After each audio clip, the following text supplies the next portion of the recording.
Good morning mga kite and run. Samahan nyo kami ngayon, magsa-side trip kami sa Colon Cafe, Barangay Lampitak, Tampakan, South Cotabato.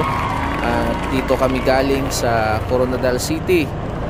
Galing dito sa pinag-ride outan namin sa tapat ng All Homes Coronadal. Nasa 12 km lang yung papuntang Tampakan, South Cotabato. So since galing kami ng Coronadal, minabuti namin dito dumaan na para hindi na kami pupunta ng cruising Palian going to Tampakan. So samahan nyo kami mga kite and run. Ang oras natin ngayon nasa 6:30 in the morning.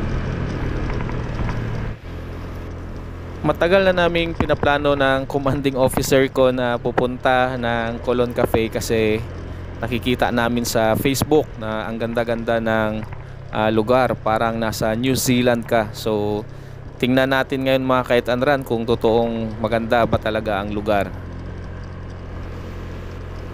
Going Barangay Lampitak sa Tampakan, napakaganda ng mga daan kasi concrete na siya, no? Yung papuntang paglampas mo lang ng tulay, may kaunting rough road papunta doon sa Colon Cafe.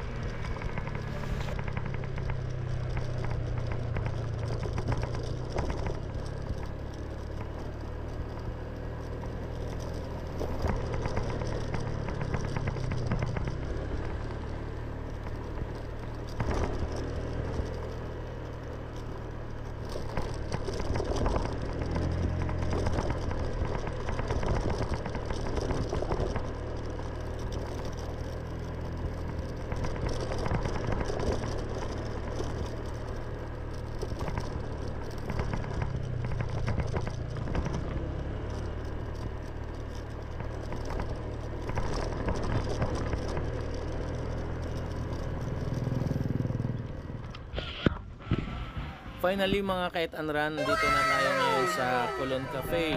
Oras natin nasa 6:50 in the morning. Sakto yung dating natin dito mga kite and run kasi hindi pa ganong mainit at medyo malamig-lamig pa konti yung hangin. Ang entrance fee nila dito nasa 50 pesos per head. At totoo yung sabi ng karamihan mga kite and run na nakapunta na dito na talagang napakaganda ang lugar. Best ito for family bonding and barkada tripping.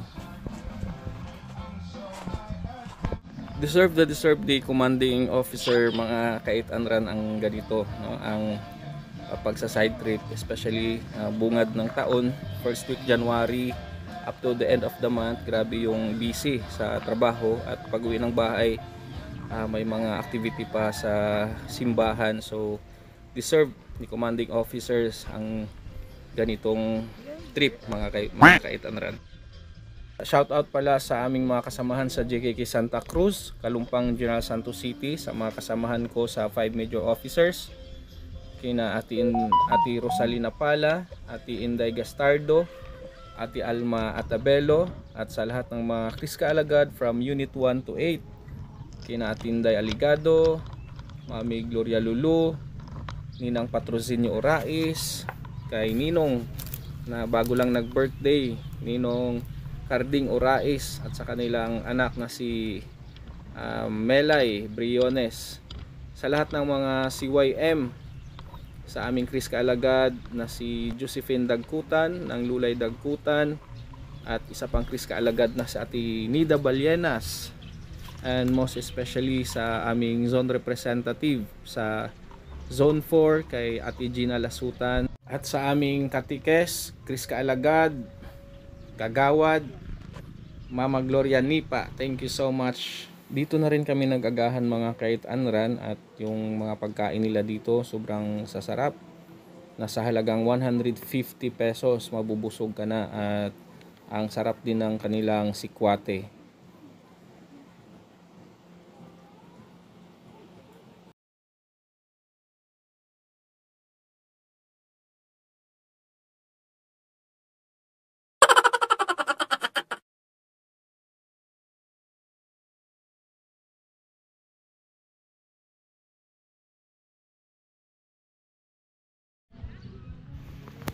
This time mga kite and run, ra-ride out na tayo dito sa Colon Cafe, going back to Jansan na tayo. So ang daan namin ngayon from Colon Cafe, dadaan kami sa Cebuano, Tupi, South Cotabato.